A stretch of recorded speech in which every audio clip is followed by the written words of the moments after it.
So how do the other girls interact with Jenna, and what roles do they play in the family? Um, they they definitely have their own parts.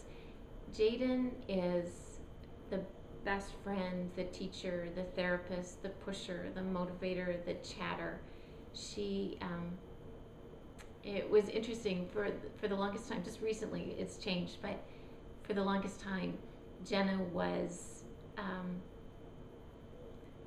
her connection to other people. She was shy, and so people would interact with Jenna, and kids would, come and interact with Jenna, and it gave Jaden, I think, a sense of purpose to be able to talk to them about Jenna or interpret um, Jenna, Jenna's words to them, and so she's been an incredibly helpful little girl and a little friend for Jenna, and for her friends, um, and she's starting to branch out, and she's braver now. She's her own person now at 7, but she still is really close to Jenna, and does it's wonderful to watch them talk back and forth because they understand each other, and Jenna loves having Jaden around, and they fight like all siblings do, um, and there's some there's some major moments, but for the most part they are truly good friends, um, and it certainly shaped Jaden. It has She is her whole world, how she talks, how she thinks, is is is based on therapy and teaching and engaging Jenna in activities. So it's just a really neat kid.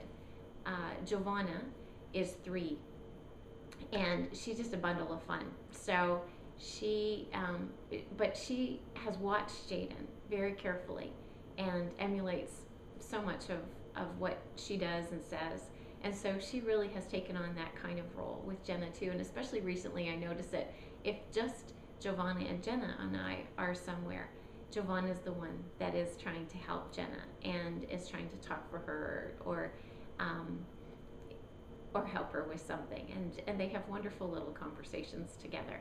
And Giovanna too really understands what Jenna's saying and engages with her.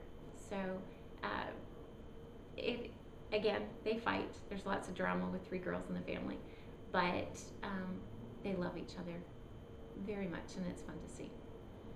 What things for Jenna's education or support do you have to consider? What are things that you have to parent her with differently than the other two? Um, Homework takes a lot longer. It, it's harder for her. She has, in the testing that they've done, she has fallen in the average um, category for intelligence, which is incredible considering our first diagnosis. Our first diagnosis had nothing, said nothing about, it was, she is not going to be able to do schoolwork. She is not going to be able to be capable of keeping up with her academic peers. But currently she is, and it's a struggle because you can't be, she can't use her hands well enough to write her information out, and she can't speak clearly enough for people just to be able to ask her questions directly and get answers and dictate that so that she can dictate. So there's challenges with that educationally, but the schools that we've been at have been great, both back in Ontario and now we're here in Missouri.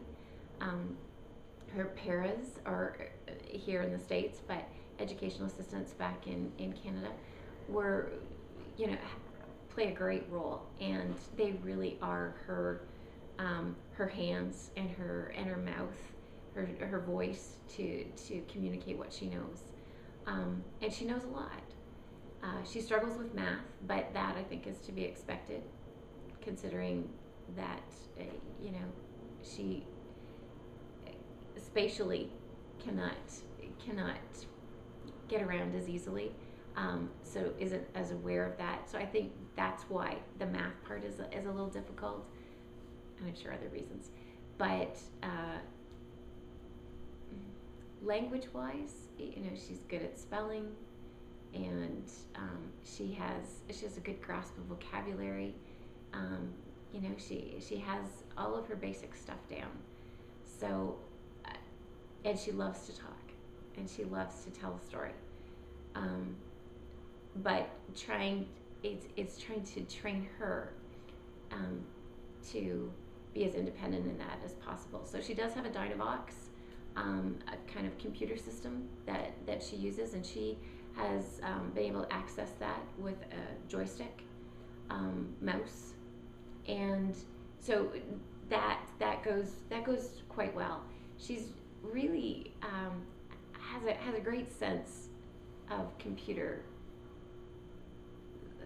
of her computer. She knows how to get around it. She remembers things really well. So I think that is going to be a lifeline for her, educationally, certainly. So when she sees the other students and her sisters doing things she cannot do, does she get discouraged? It's kind of a yes and a no. I She doesn't really. Sometimes I don't think she considers herself disabled, um, which is pretty incredible and wonderful. And we go to the playground. She hangs off the monkey bars upside down. She gets around. She has a walker that she can sit in, and she can get around a bit on accessible playground areas. Loves to swing, loves to bike. So in lots of ways, she really gets to do so many normal things. She goes to swimming lessons and does really well. But there are times when I can't lift her to do certain things. I can't. It just she can't do some of the things that the girls do, and I know she gets frustrated by that. She has a friend that has a walker that doesn't have a seat like hers. It's a actual walker where she can stand and walk on her own, and just uses the walker or the canes for support. And Jenna really, really wants to do that, and every time that little girl is around, or she sees her or talks about her, she talks about the fact that she wishes she had a walker too, that she could just walk on her own. So those are hard moments, and there are hard moments too. When we've been, we talk about God and about Jesus, and that He heals, and that He's a great doctor, and you read some of the stories, like when Jesus heals the lame, and I remember reading a story as when she was just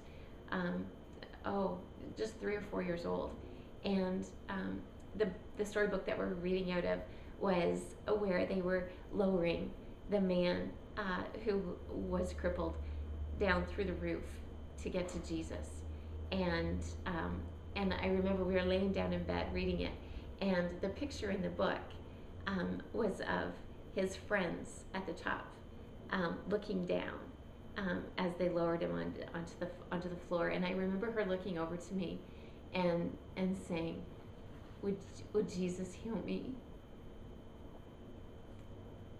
So those are moments where I know that she understands and wishes that things were different for her.